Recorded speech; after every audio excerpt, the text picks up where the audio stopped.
Welcome back to Stone Cabin Adventures. Again today, Kevin is behind the camera. I'm in front of it. And I apologize. My son called me 3 or 4 days ago and said, "Hey, Mom, you remember back in February you said you had 10 questions you were going to answer on your birthday?" Well, my birthday was March 6th, so this video is like a month late, and I apologize for that. However, I got the 10 questions from Gary and Mel from Simple Life Reclaimed, who they live in Arizona. I think they still live in Arizona. They're moving to Arkansas. Yay, right down the road from us. A ways down the road from us. Anyway, I got the questions off of one of her videos, so I wanted to make sure she got credit for that. The 10 questions are... Kevin's going to tell me if I got it centered. Okay, that maybe you can pause it and get that way you can have those 10 questions yourself. Question number 1, what do I like about my life? Well, I love where I live, but I think the main reason I love where I live is because I've got Kevin here with me. You know, if I had Kevin and my kids and my grandkids all together, that'd make it better. Love Kevin. So delighted, so blessed to have him in my life. My kids, my grandkids, I love them all. I have 2 brothers and 2 sisters whom I love. My brother that's 4 years younger than me, he and I are probably closer than I am to any of the others. His name is Dawn. I absolutely adore Dawn. We have a great church. If you're anywhere in the Greenwood, Waldron, Booneville, Heavener, whatever area, and you're looking for a church, Pack Saddle Community Church is a great church. I think you would like it too. But those are some of the things I like about my life. What are some ways I would like to be different next year? I'd like to weigh less. I'd like to be healthier. I'd like to be more active. And I would like to write even more in the next year than I normally do. Who are the people who add the most to my life? Who are the people who add the most to my life? Leadership at our church.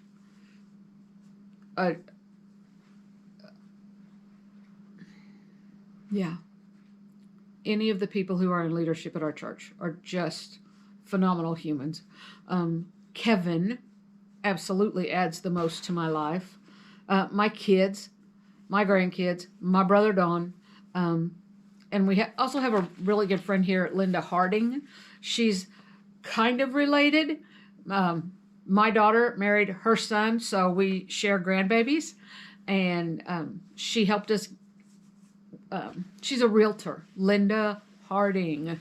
If you're anywhere, if you're looking for land, Fort Smith, Greenwood, Booneville, Magazine, wherever, if you need a good realtor, Linda Harding. And no, she's not paying me to say that. She's a good friend and a good realtor, and she helped us get this place that's about 10 acres, and then she also gave us a little bit of advice when we were looking to buy some more land. So, extremely helpful. And the next question I'm going to read out loud, but I'm not going to answer it. Who are the people who are the most toxic or who create the most drama in my life? I think it's really important that you identify those people for your benefit. You know, who causes you the most grief, and if you can, minimize their impact in your life. Sometimes it is impossible to completely avoid toxic people. And I read a thing the other day on Pinterest, and it says, "I forgive you, not because you apologized, not because you're sorry for what you did, but because my soul deserves peace. And so when you have identified those toxic or caustic or just unwarranted drama, when you've identified the people who cause pain, emotional pain in your life or physical pain, minimize your exposure to them. Spend as little time around them as you possibly can. Block them on your phone. Question number 5. What is the most important day-to-day habit or activity to add or delete from my life within the next year? Well, I want to delete overeating and eating too much sugar and consuming too much sugar. I want to delete that.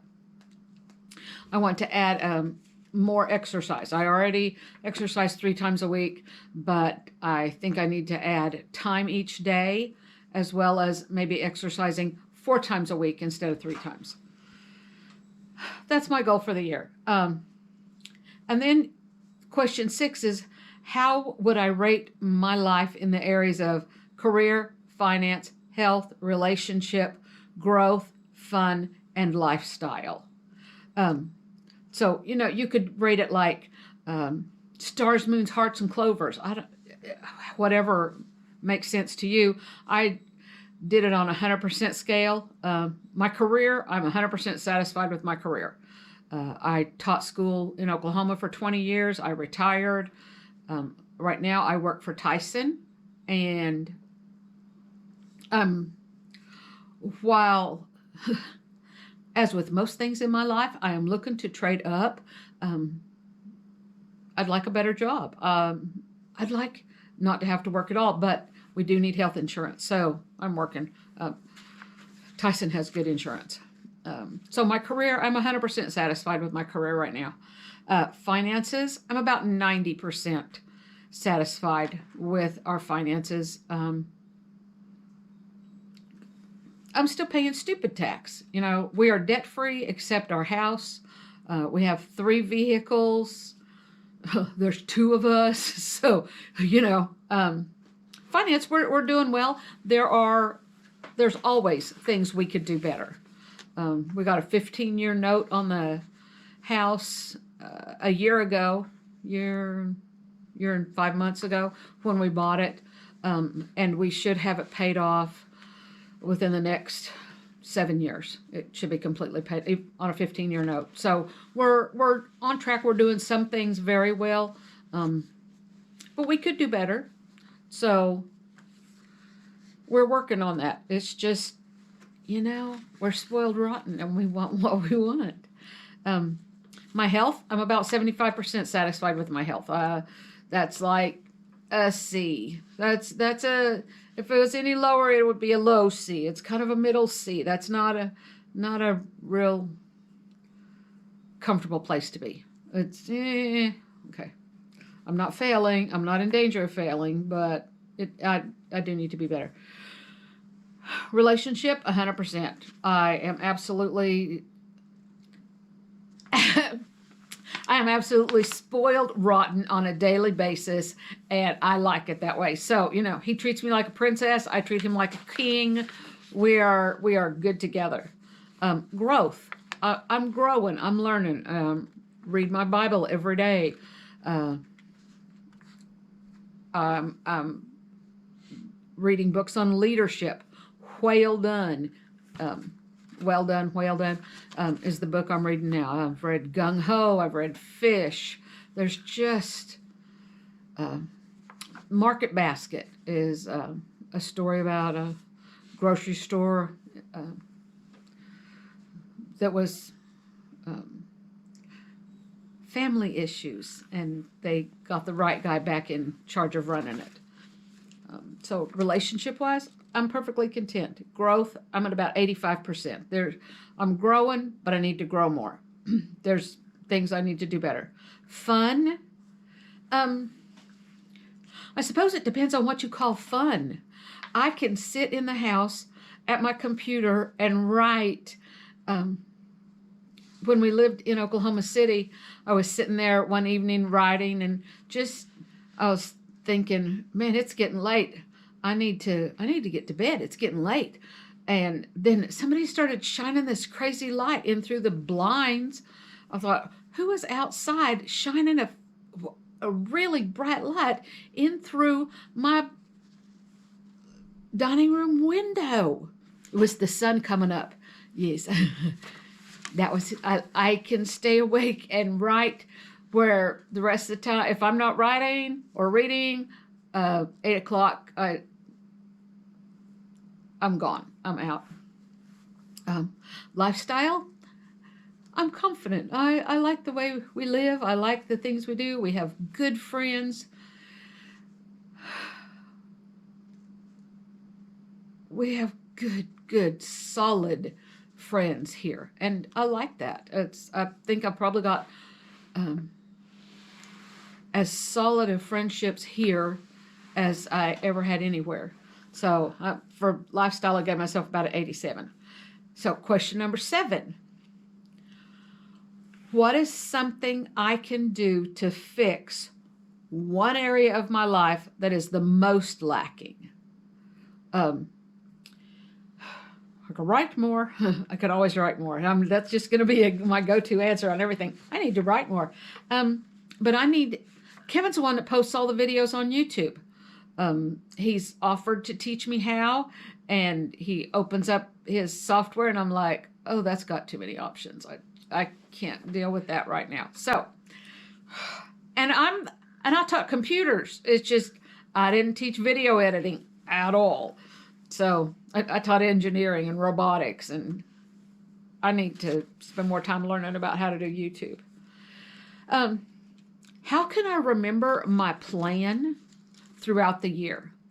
So whatever plan you have, what's something you can do to help you keep focused? Well, I'm going to print out several copies of my answers and hopefully unobtrusively post them around the house, like in the upper corner of the bathroom mirror, so I can read part of it. I don't even have to read the whole thing every day.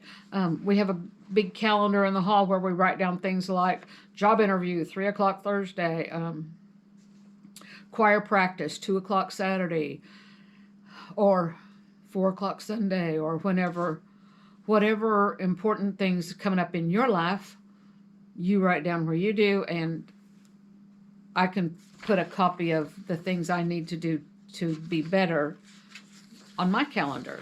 I can put a copy of it inside my checkbook, inside my locker at work, just, wherever you're going to see it, so that it reminds you, oh, this is what I want to accomplish. Yes, I should, since this is what I want to accomplish, I should do something to make that happen.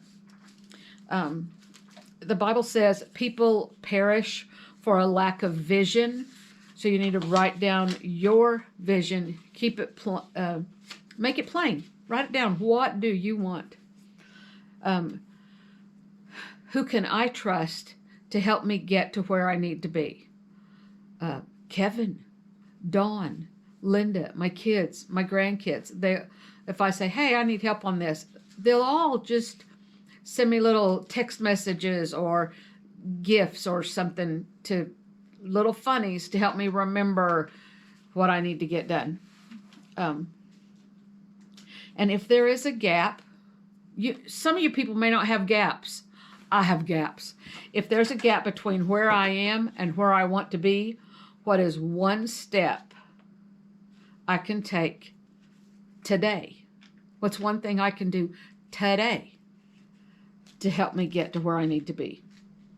Eat less and eat healthier. So we've already had supper, so it's kind of, I'm not going to eat anything before I go to bed. So that's eat less. Did I already show them the questions? Number 8. Oh, yeah. If you had a to-do list, post your to-do list, things you want to accomplish. Keep adding to. Oh, yeah, we have a to-do list, and we just keep adding to it and taking off. And we take stuff off of it, but when we've got it posted, we've got one column for the date that we did it, so that it doesn't look just like a perpetual list of things to do. You know, we mark them off, or we write down the date that we like plant the radishes. Well, I've got 5 rows of radishes planted, and they're all coming up, and they're just cute little things. But here in a couple weeks, we're going to start pulling radishes and eating them, and I'm going to have to start planting more radishes again. I love radishes. And I've got like, I don't know, 10 or 12 different kinds planted, so it should be good. Any questions, Kevin? Nope. Okay. Thanks for listening. I hope these questions help you. These are 10 questions to ask yourself on your birthday. And I shared most of my answers with you. I know who the toxic people, who the drama queens are. I know who the Karens are in my life. Okay, sorry, I missed number 9. He thought he was listed with the Karens. Bless his heart. But you know who the people are in your life who cause mess. You don't have to know who the people are in my life who cause mess. And I'm working to minimize their mess. And it's generally, these are not people that you can just cut out and walk away from, which is why you have to minimize the mess. In my family, we say we put the fun in dysfunctional, and we know how to push each other's buttons really well because we installed those buttons ourselves. So I'm sure your family is just like ours. God bless you. Thank you for watching. If you have comments or concerns, please write them down. We love to read those. I should go through there and put little hearts on everything, and I get so busy reading, sometimes I forget. So I'm so sorry. God bless you, and thank you for paying attention to Stone Cabin Adventures. And Kevin says, StoneCabinAdventures at gmail.com. There you go. If you want to write to us, StoneCabinAdventures at gmail.com. Yeah, you can do that. So God bless you guys. We love you. Thank you so much for spending this time with us. Mwah. Bye-bye.